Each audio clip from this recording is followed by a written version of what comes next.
Good afternoon, everyone.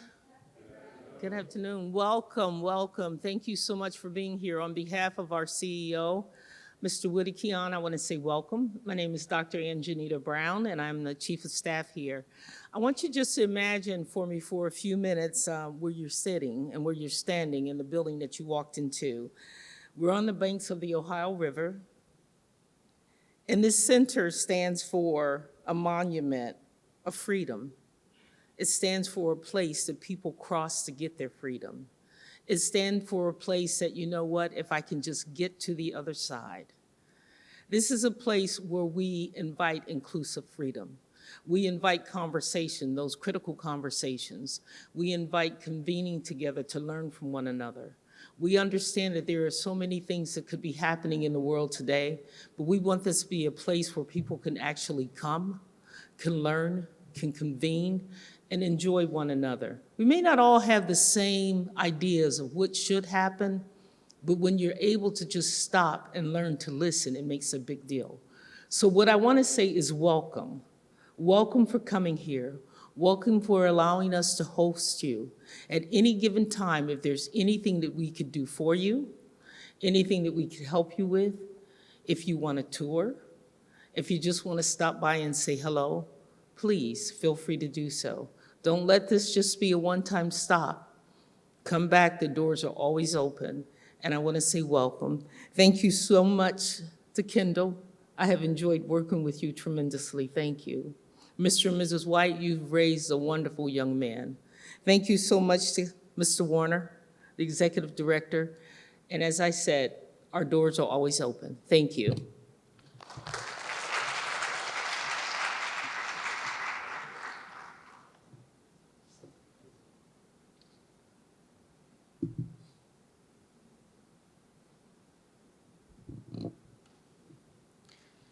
Good evening. My name is Kevin Werner, and I'm the Executive Director of Ohioans to Stop Executions. I want to thank the Freedom Center, first and foremost, for hosting this important discussion and topic tonight. I'd like to thank Ignite Peace for its steadfast commitment and partnership to ending the death penalty in Ohio. Primarily, that's been through the No Death Penalty Ohio campaign. I also want to thank the ACLU of Ohio, another longtime partner in efforts to end the death penalty in Ohio. And finally, I want to acknowledge my Deputy Director, Kendall White, for all of his work to make tonight a reality. Before I introduce the panel, I want to say just a few words about why tonight's conversation is so important. So enshrined across the top of the United States Supreme Court building are the words equal justice under law. The lasting image of justice systems across the globe, not just in the US, but across the globe, is Lady Justice, blindfolded and holding scales in one hand and a sword in the other. And the words and the image are supposed to impart this idea that whomever you are, wherever you're from, or whatever you look like does not matter. What does matter is that justice is blind and that every person is treated the same by the legal system and the courts. We know, though, that that's not the case. We are far from a capital punishment system, let alone a criminal legal system that is free of racial bias and discrimination. And tonight we're going to talk about how we got to where we are today. And I want to thank the panel for helping us to dig in. I'm also notoriously bad at PowerPoint at the same time as I talk. So if I fast forward through a couple of slides, there it is. We'll get there. So first is Tiana Herring. She's the author of the Death Penalty Information Center's new report called Broken Promises: How a History of Racial Violence and Bias Shaped Ohio's Death Penalty. Tiana's work documents how racial discrimination is the through line that runs from Ohio's founding all the way to its application of the death penalty today. Gabe Davis is the CEO of the Ohio Justice and Policy Center, my former boss. Gabe leads a staff that works to create fair, intelligent, and redemptive criminal justice systems through zealous, client-centered advocacy, collaborative policy reform, and empowering community education. See the PowerPoint thing there, right? Okay, we'll get it. Lamont Hunter. Lamont is a former death row prisoner who was freed on June 15, 2023, after 18 years on death row. Lamont was wrongfully convicted in Hamilton County of causing the death of a 3-year-old child. In exchange for his release, he pled to lesser charges. We would need to devote an entire program to dig into how Lamont came to be wrongfully convicted, and we don't have that kind of time tonight. So what we've done is the QR code that's up on the screen will link you to a podcast where Lamont tells his story. So we're going to hear bits and pieces of it tonight, but there's much more to tell than what we're going to be able to do in this program tonight. But Lamont, we are grateful that you are joining us tonight. Thank you. When we get to the end of the presentation, you'll be able to submit questions through this app. And if you think that PowerPoint is difficult for me, just wait till we get to that part. But let's dig in here.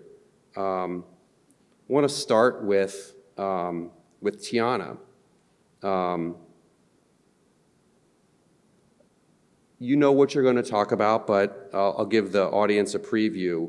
Tiana's going to cover a brief history of racism and the application of the death penalty through 3 primary pieces. 1, the Ohio Black laws. 2, the connection between lynchings and capital punishment. And 3, mob violence. So Tiana, please. Absolutely, thank you. So to understand the current application of the death penalty in Ohio, I think it's important to look at centuries ago when the state was founded and get a better context of what was going on socially and politically whenever the initial capital punishment laws were being instituted in this state. So as we all probably know, Ohio was the first state carved out of the Northwestern Territory where the first free state carved out of the Northwestern Territory, essentially meaning that slavery was not permitted, at least in the traditional sense of what we know slavery to be. And so sorry. The absence of slavery in this state, however, did not equate to an absence of racial discrimination, as we all know. So early on, the Ohio legislature decided to start enacting what became known as Black laws. These laws essentially limited the movement and the daily activities of Black people and, again, limited what they were able to do. So, for example, one of the first Black laws instituted in 1804 made it so that any Black person moving to the state had to register with a county clerk, pay a fee for the registration, obtain a court order that was attesting to their freedom, and then have that court order on them at any given moment in case anybody asked for it. So you can see how, even though Black people are technically free, they are very much in practice not able to actually obtain the rights that people were hoping for whenever they moved to Ohio as the first free state. And in 1807, there were additional amendments added to those Black laws that further restricted movement. So, I just talked about how you had to register with the county clerk and pay the fines. Well, in 1807, they made it even more difficult for Black people in an attempt to try to prevent them from coming into the state in the first place. So with that, Black people had to find 2 white landowners who were willing to put up a $500 bond for good behavior. And so essentially what that meant was that in order to,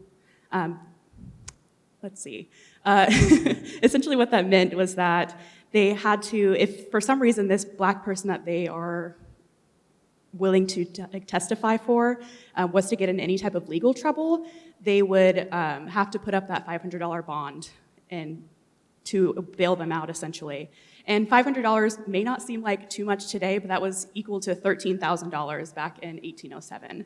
So you can understand why that would be incredibly difficult, even if even beyond the fact that you had to find 2 white landowners who were willing to do that for you in an environment where that was not really something that people wanted to do in the first place. And I'm so sorry, y'all.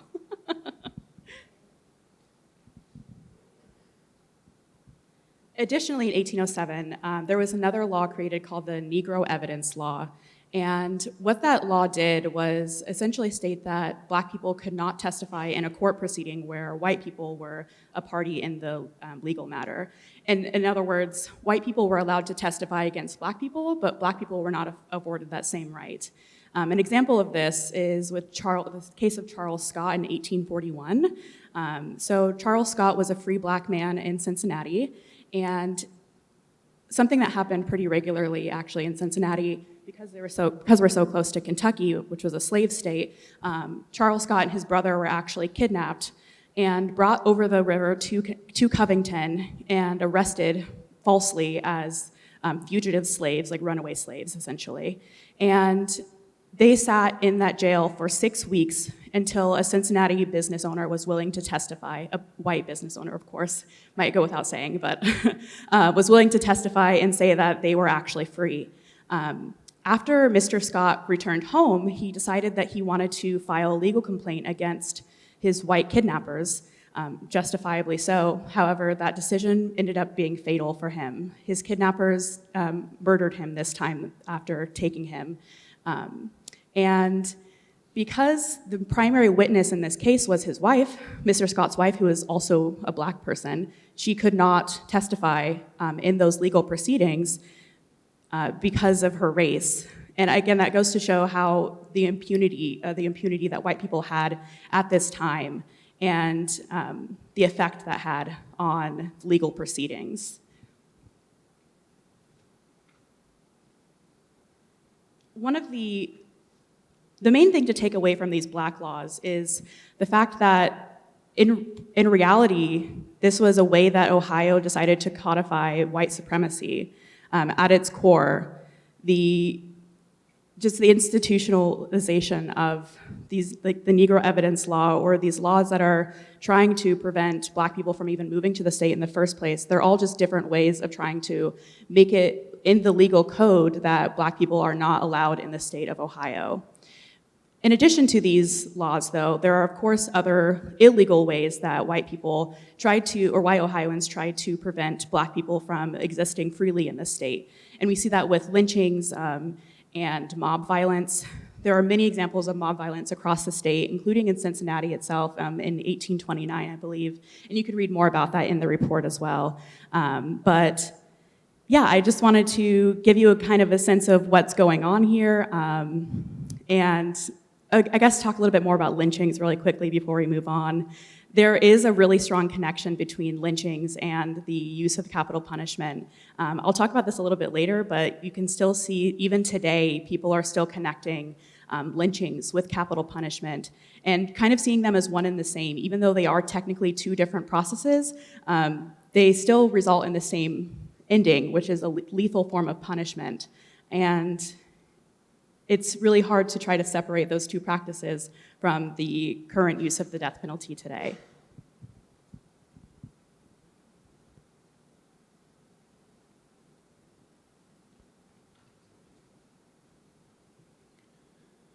So I want to bring Gabe Davis into the conversation.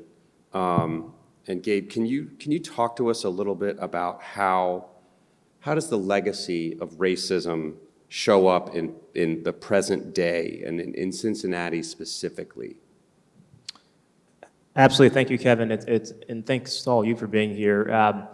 I think it's important for context just to note that racism in its current form in terms of how it impacts our criminal legal system, the death penalty, the connection between the two, all of that is unfolding against the backdrop of ever-increasing excessive punishment in our criminal legal system, period. So since the 1970s, 1980s, we've just seen a dramatic uptick in incarceration. If you look at 1975 to 1995 alone, you see incarceration rates increased by about 400% here in Ohio. During this time, our state legislature increased criminal penalties quite significantly. We went from the number of felony offenses in the range of 175 to I think something like, what was it when I looked, about 750 felonies as what was increased to in terms of the number of offenses that were eligible for people to be charged with in a short period of time. So we've seen a dramatic increase in the proliferation and the creation of felony offenses to capture conduct that was already criminal. We've seen penalties increase over time. It's led to a dramatic increase in incarceration here in Ohio, and that has fallen disproportionately on black and brown people in ways that's very troubling. And just to set the stage for the rest of the conversation, there are some stats that I think are particularly troubling that I want to just point out.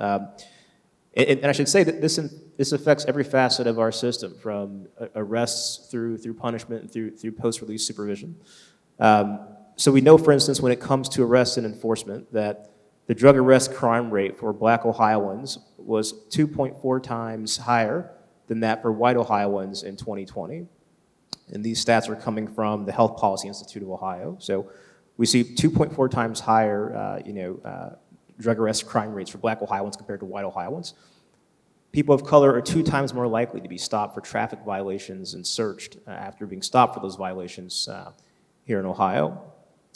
So 2 times more likely if you're black or a person of color than if you're white. We see that on average when it comes to bail here in Ohio, that the cost of bail for a black defendant is about $7,281 higher than the cost of bail for white defendants for the same offenses. We know that in general, people of color are more likely to be charged with serious crimes by prosecutors than their white counterparts here in Ohio.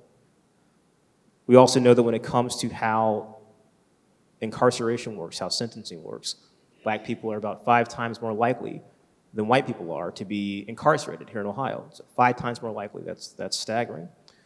Black Ohioans make up 45% of the state prison population here in Ohio, but only 17% of the treatment participants are black. So you see 45% of the prison population, but only 17% of those who are taking part in the treatment, as opposed to incarceration, are black, who are eligible. And also, we know that black people constitute 13% of state residents, but as I mentioned, 34% of people who are in jail and 45% of people who are in prison are black. So that's just wildly disproportionate when you look at the incarceration rates for people of color here as compared to white Ohioans. When it comes to probation and parole, we know that blacks are only 13% of the population, as I mentioned, but 30% of those who are on probation or parole are black. So the disparities are vast in every facet, whether it's arrest, whether it's prosecution, whether it's sentencing, whether it's parole, probation, how those things are imposed. The consequences of mass incarceration, of excessive punishment, fall most harshly on people of color, and the numbers just bear that out quite clearly. The evidence is there, and and I think there are still some gaps in the data in some places, but I think the data that we do have paints a very clear picture, and we need to do a better job of capturing other sets of data to really address this problem in more fine-tuned ways, but we know that it exists, and we can't ignore it.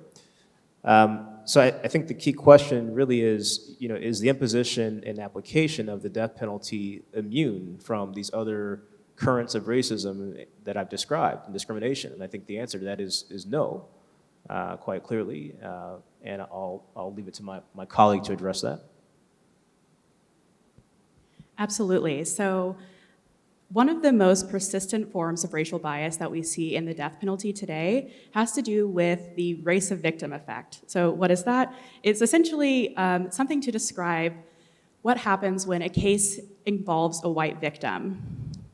When you look at historical cases, if a black man, for example, is accused of harming a white woman in some way, historically what would happen is they would either be sentenced to death, or very oftentimes a lynching was also something that would occur. While that doesn't necessarily happen, the lynchings aren't really happening today, thankfully. However, the death sentences are happening for people that are convicted of harming white people.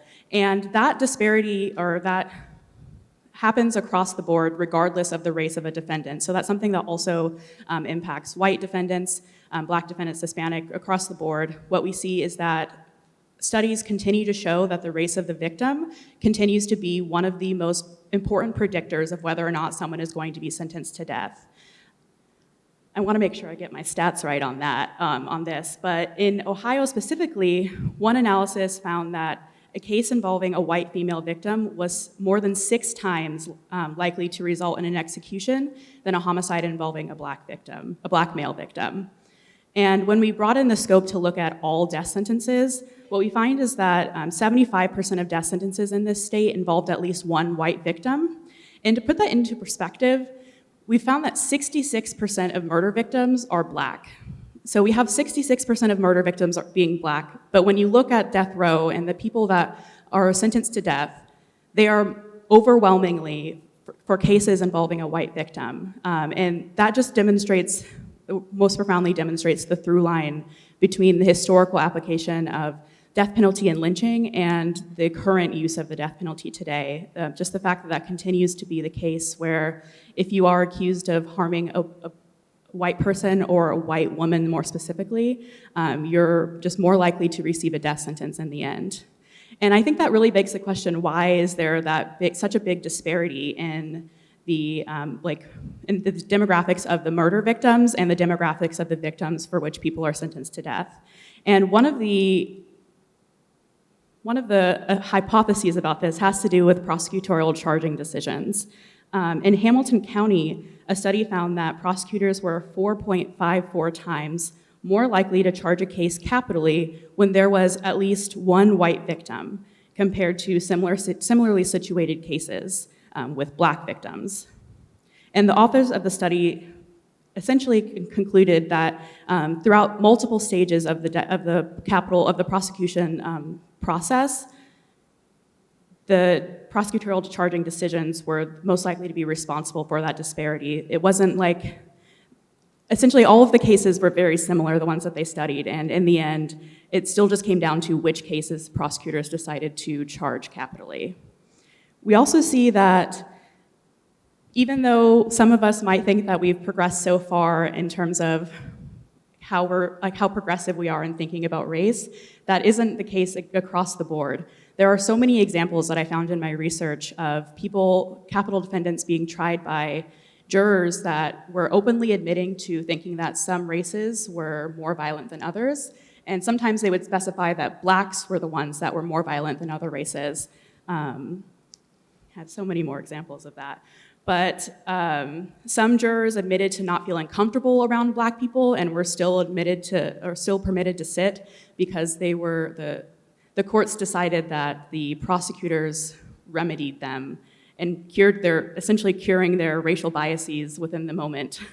There are other cases. There was one case in particular, DeMonte Graham, whose case involved several potential jurors who made racially biased remarks prior to the trial. So one of them was asked if you have any specific health conditions that would make it difficult for you to sit on this jury. And the response that they wrote was, do not like N-words with a hard R. That was their health condition that would prevent them from being on a jury with a black defendant. Also in that same case, another prospective juror said, I wonder how much we paid for that blank's suit. Another one said, was asked if he thought that the death penalty was automatic in his mind when it came to capital cases. And his response was, no, it's not like we can go out and lynch them like we could in 1835. And these are examples from the 2000s. It's not like this was like decades ago. This is something that, I guess the 2000s is decades ago, which is crazy to think about. But it's not like it's from way far in the past. This is something that's currently happening and continues to be relevant today.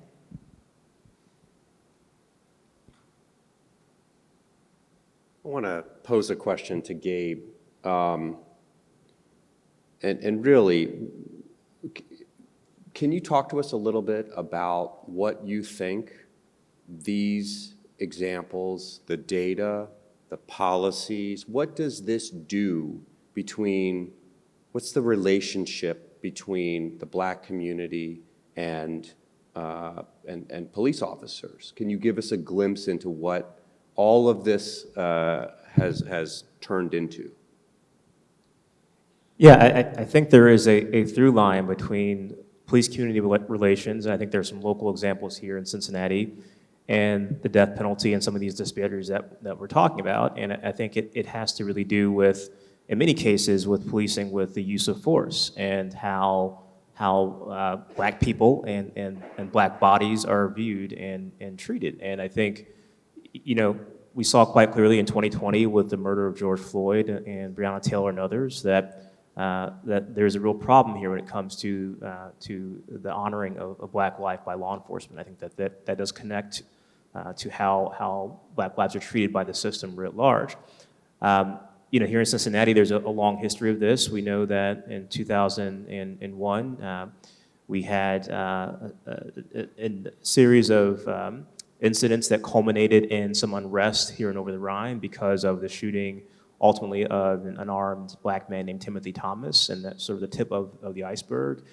He was the 15th black man that had been killed here by police officers in a short period of time, and I think in the same 5-year period preceding, no white suspects had been killed by Cincinnati police officers, and this touched off days of unrest, and at that term, it was termed riots at the time. I think that term is not probably appropriate for what was happening, but certainly there was destruction, a lot of unrest in the community, and I think a lot of what happened really was indicative of years of things like racial profiling that it was far beyond just the killings. There were a lot of other issues that were at play that really illustrated a lack of respect for black people by police officers. And I think there's a real through line there between how the law has treated people of color historically here in Ohio. In response to some of that, the city came together and ultimately agreed on what's called the collaborative agreements, and that reformed a lot of policing here in Cincinnati. Led to the creation of the Citizen Complaint Authority, which investigates police misconduct complaints here, and officer-involved shootings as well, investigates deaths in police custody, as well as racial profiling complaints against police. And I led that organization for some time before coming to OJPC. So we have improved. I think we have some tools for accountability now to promote the respect for black life, but we're not perfect, and we've got a lot of work still to do. And when I led the Complaint Authority, we saw a lot of complaints still against police by black people in Cincinnati. And many of those complaints dealt with things like excessive force still, and other acts of disrespect. And those complaints disproportionately come from people of color. I think something like 80% of the complaints we got were from people of color. And we know Cincinnati is not 80% black or persons of color. So we still see a lot of work we have to do when it comes to racial disparities in the treatment of black life. Just invite any panelists that wanted to add any other anecdotal stories or just examples to what Gabe has provided. And if not, then we'll move into the next question. Okay. So we're going to shift gears a little bit and talk about what some of the common barriers to justice for people who are sentenced to death.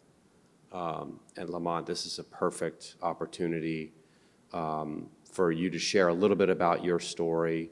I have some questions, but I want to give you the mic to just explain to folks how you became wrongfully convicted, knowing that they'll be able to get much more of the story after tonight. But could you share with us a little bit about what happened to you? Sure. Thanks, Kevin. I appreciate it. Well, like you mentioned, I was wrongfully convicted here in Hamilton County, 2006, January. An incident happened at my house. My stepson fell down the stairs. And later on, they rushed him to the hospital. Later on, they took him off of life support. 2 days later, I think it was, and the detectives, law enforcement didn't believe my story that he fell down the steps. And well, I was only adult home with him and my 9-month-old daughter. So They pursued me as a suspect and arrested me, charged me, and started there. I just never changed my story. The truth is the truth, and they didn't believe me. They didn't want to believe me. They wanted to create their own narrative of what they thought happened. So we go through the process of me being charged and sitting in the county jail and waiting for trial, to have my day in court. So that happened. I came across an attorney who was in a bad place at the time. He didn't represent me right, correctly, and just sort of like sold me down the road, just abandoned me. Went through the trial. I was convicted, obviously. Moved to the next phase of the trial, which is called the mitigation phase of the trial, which I believe is, especially for people who's innocent of charges have been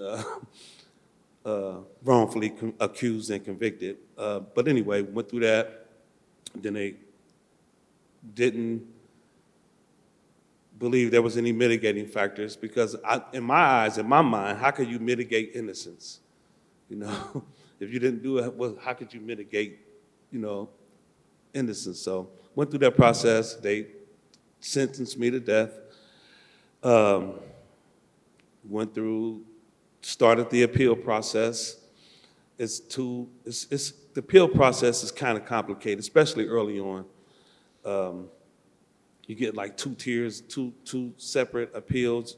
One of the appeals you start with goes directly from trial court to the state Supreme Court. It's called the direct appeal. And then you have another separate appeal called the post-conviction appeal, which is the difference of the two are, first, a direct appeal that goes directly to the Ohio Supreme Court. You're limited to what you could present in your appeal by the transcript from the trial record. And then the second part, which is post-conviction, is things that didn't happen during the trial outside of the record.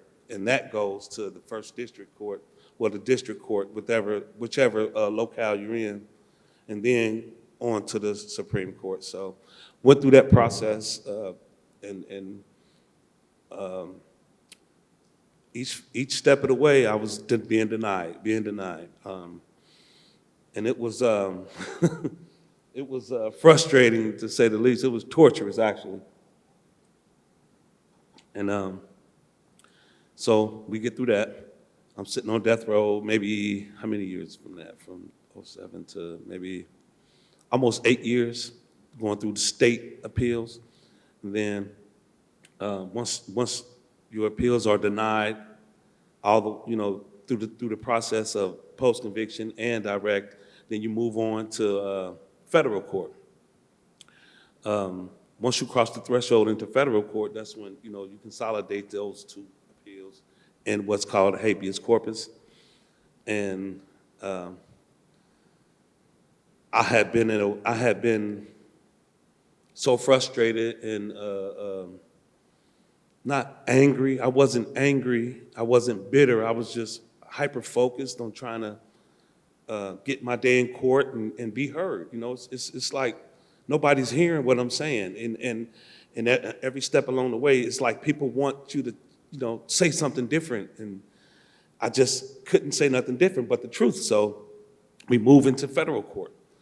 And once we get into federal, I met my attorney, who's with me now, Miss Erin Barnhart. It's like a breath of fresh air meeting her. Is going through all these years of talking to these attorneys, different sets of attorneys, working on my state appeals, which they did, their job. But it's different procedural laws and rules in federal court, in habeas corpus, and you got one shot at this, and you gotta prepare and get your ducks in a row. But meeting an advocate who is willing to hear you and listen to you and advocate for you. It's like a light in a dark place. So we're in federal court. I meet Erin, and Erin, you know, she listened and she talked with me, and we had a good rapport starting early on. And she did her job, but she just did it diligently, in opposed to my previous counsel and my appellate lawyers. So that was a breath of fresh air. And we go through that process, the process of procedural hurdles and getting what they call discovery and correcting the record. It's a lot of work. It's a lot of work. And she had a team with her, but she was the lead, and I communicated better with her. And that matters to anybody who want to know or need to know. It matters when your attorney can actually have a good rapport with you or someone in your family. If you know you can't communicate well and express yourself with your attorneys, it matters if you can have an advocate who can, a family member, a friend, or someone like that. But getting back to the procedural hurdles we came across, it was years later when we finally get to the place where, okay, the courts are starting to pay attention more. They're starting to listen to our arguments and the truth. My story is what it is. But you have to have evidence to support and case law to support your arguments. And so we, go through it, finally get to a place where we get a judge to grant us discovery. And when we got discovery, he allowed us to do depositions with my previous attorneys, starting with the trial attorney and then appellate attorneys in that order. And we gathered those depositions and continue to prepare our argument in habeas corpus petitions to him. And so it was great organizations and people who work for these organizations that approached the courts, who looked at my case. Erin assembled a great team in the field of forensic science, junk forensic science, and these experts got together and start pointing out flaws in the case. And the more they dug into it, the more they seen, well, this does match up to the story that this person said. And so they prepared their findings for us to present in our brief to the courts, and the courts, this specific judge, federal judge, he listened and he said, yeah, it's something here. So he granted us more discovery, and now we can depose any department that had anything to do with my case. Law enforcement, prosecutor, hospital, coroner, and my attorneys, Erin, the amazing Erin, got busy, and she came down here and with federal subpoenas said, let me get those records. We need to look at them. And sure enough, as soon as she scratched the surface, the truth started coming out. There was documents in the prosecutor's file that wasn't turned over to my defense attorney that I hired before trial, which is considered Brady material, evidence, exculpatory evidence that would have, helped me at trial. So we get to going through that, and Erin and the team started doing depositions and with appellate attorneys and these people, doctors and nurses. And sure enough, In one of the depositions with the coroner, she literally, right then, after being presented with this evidence that she didn't even have before trial, after being presented with this evidence, she was just like, this explains everything.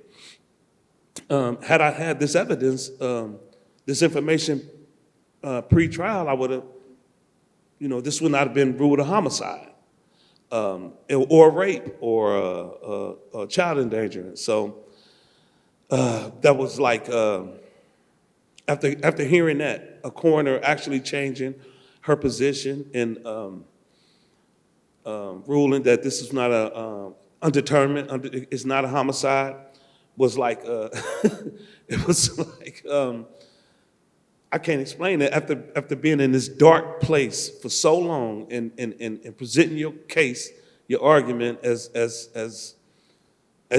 much as you can and as steadfast as you can, and then finally being given the opportunity to be exonerated, whatever words you want to use, redeemed, or just somebody listen and the truth is coming out. It was like, I remember having a conversation on the phone with Erin when she called and told me. I was so excited. I was like, okay, well, that's great. Let's, when they gonna come and let me out? When they gonna come and open the door?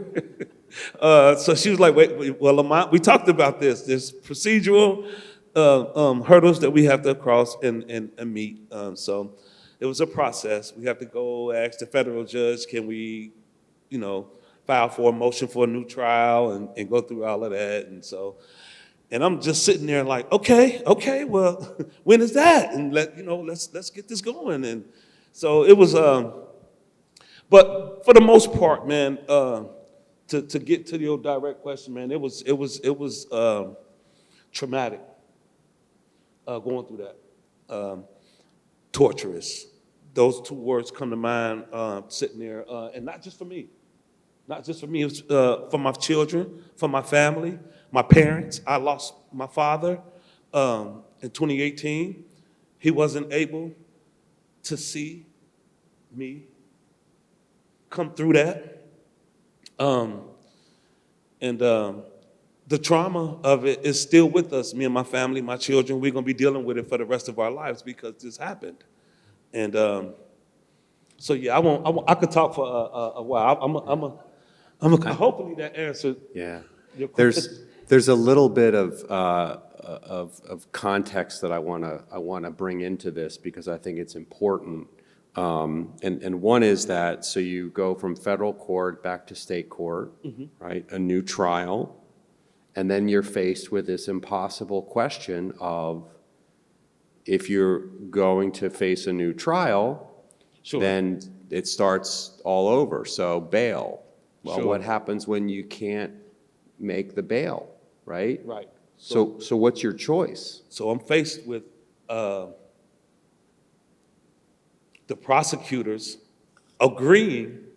Now, we filed a motion for a new trial.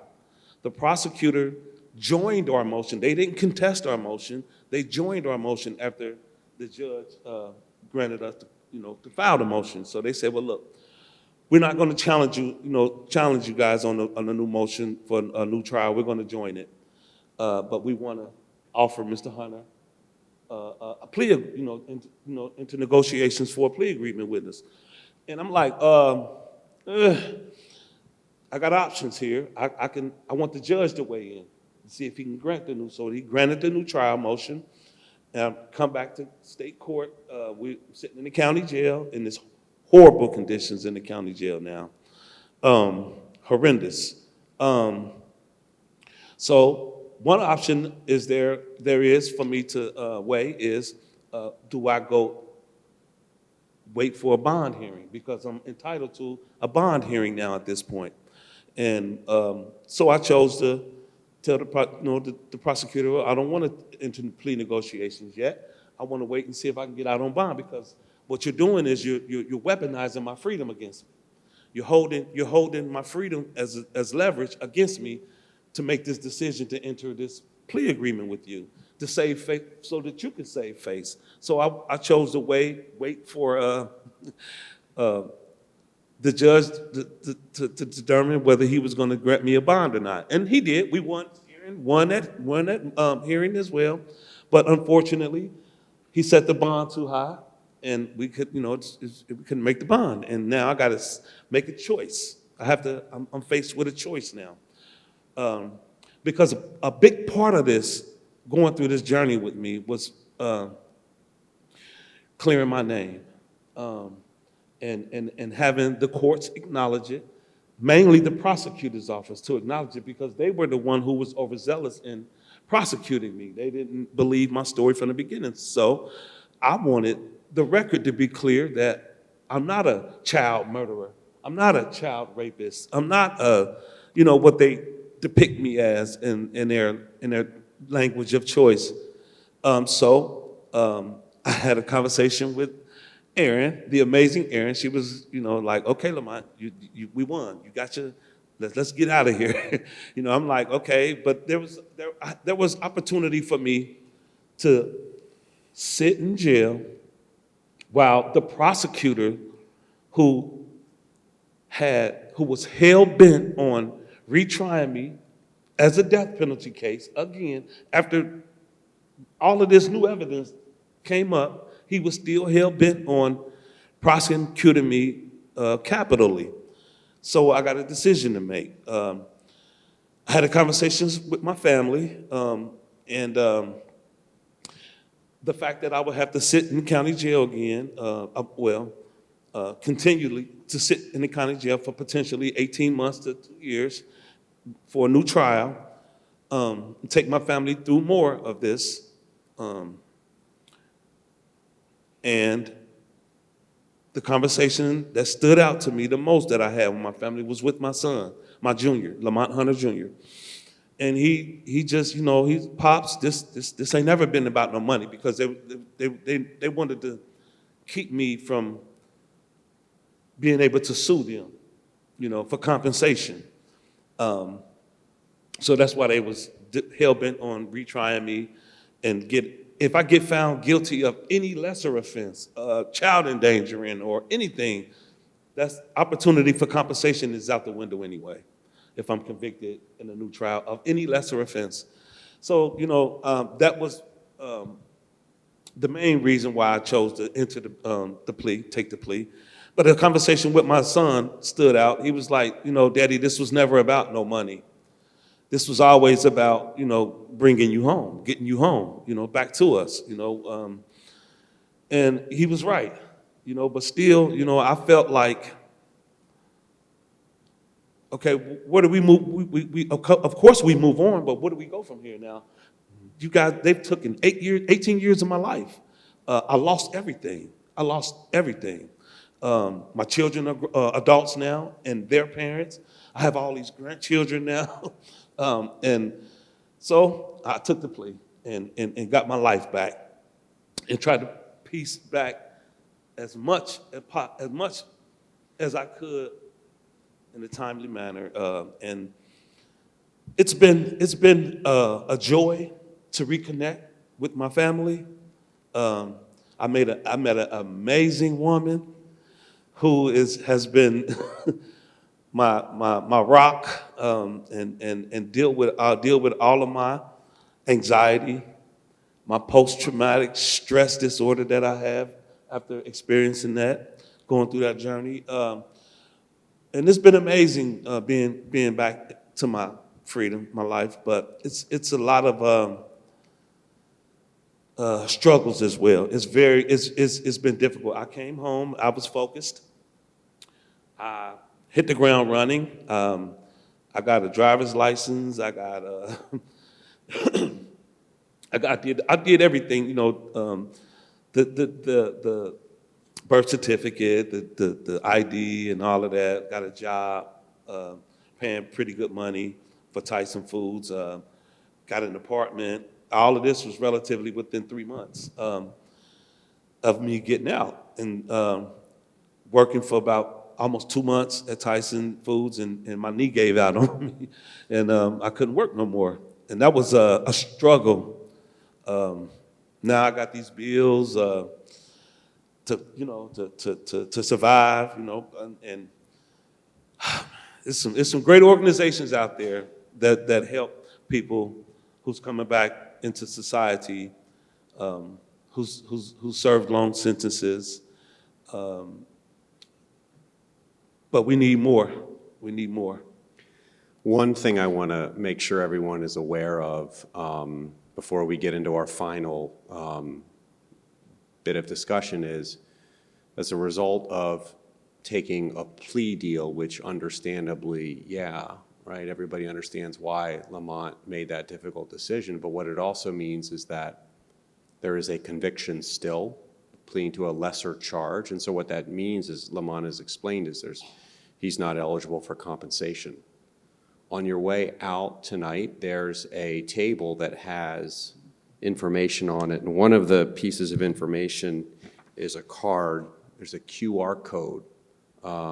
Lamont has a GoFundMe page. So if folks are interested in helping in that way, take a card with you tonight. Yeah, absolutely.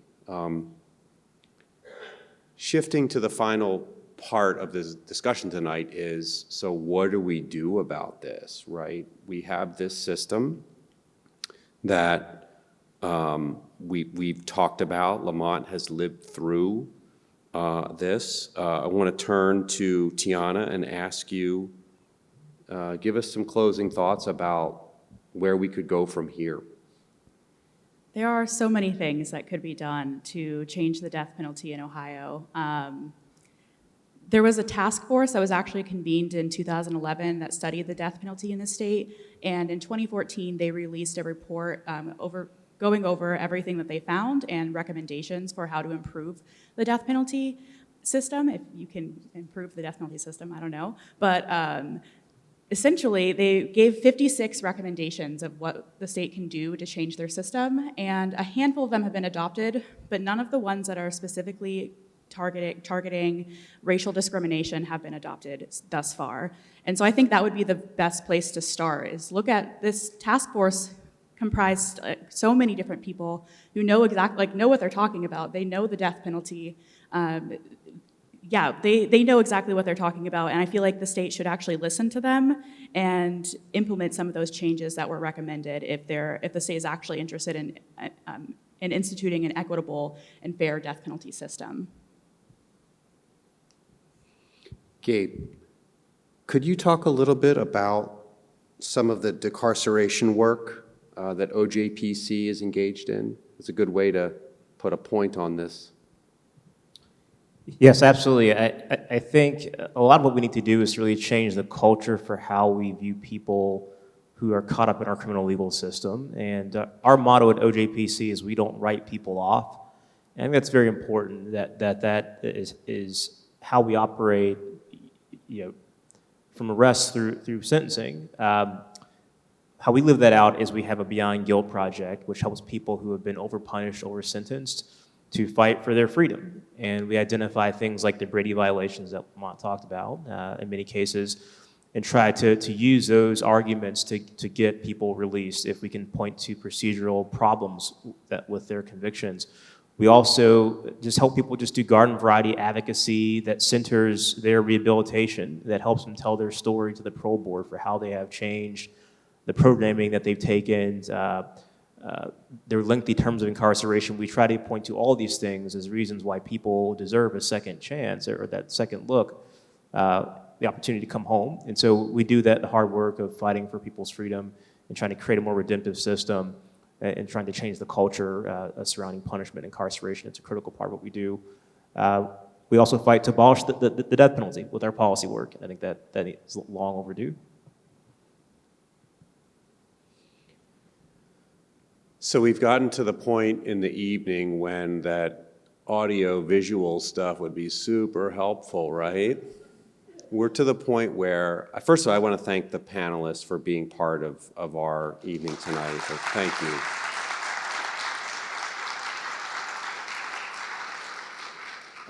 Before we have time for a couple of questions, which I have some questions. We'll just do maybe two, but I just want to make sure everyone understands and knows you're all invited to have a bite to eat, have a drink outside afterward, continue the conversation in the just beyond the theater where there's some tables. So please help yourself.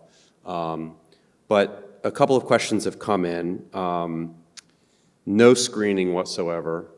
It seems prosecutorial misdeeds are at the heart of many innocent people being on death row. What are the actions to make them accountable? In no particular order. Panelists, please. Go ahead. I want to say that prosecutors' offices and DA's offices around this country are protected by what people don't know is called absolute immunity. And that is a shield for them to hide behind in their official duties as prosecutors and DAs. If we shine a light on absolute immunity, tear that wall down, and start holding some of these prosecutors accountable for their actions and withholding evidence and cheating and destroying people's lives, then a lot of these wrongful convictions and things will stop, you know. That's what I wanted to see.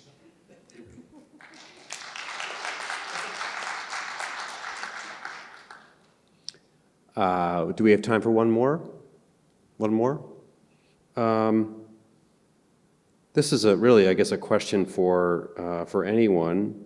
Can you talk a little bit about how all-white juries contribute to disproportionate death sentences and wrongful convictions? There have been many studies about jury diversity and how that impacts death sentence outcomes. And basically, all of them are coming to the same conclusion, which is that if you have a more diverse jury, the jurors are more likely to consider all of the evidence and see a person as a whole person, essentially.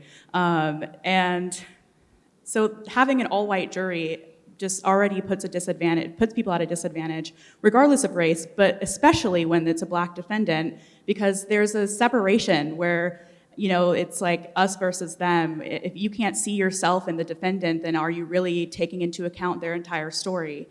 And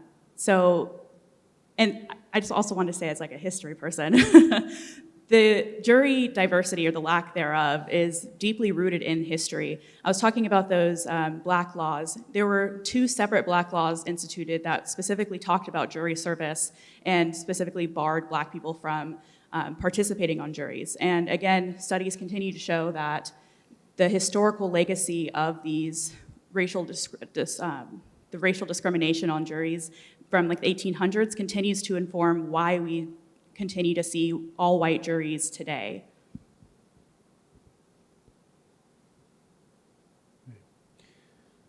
Well, how about one more round of applause for our panel?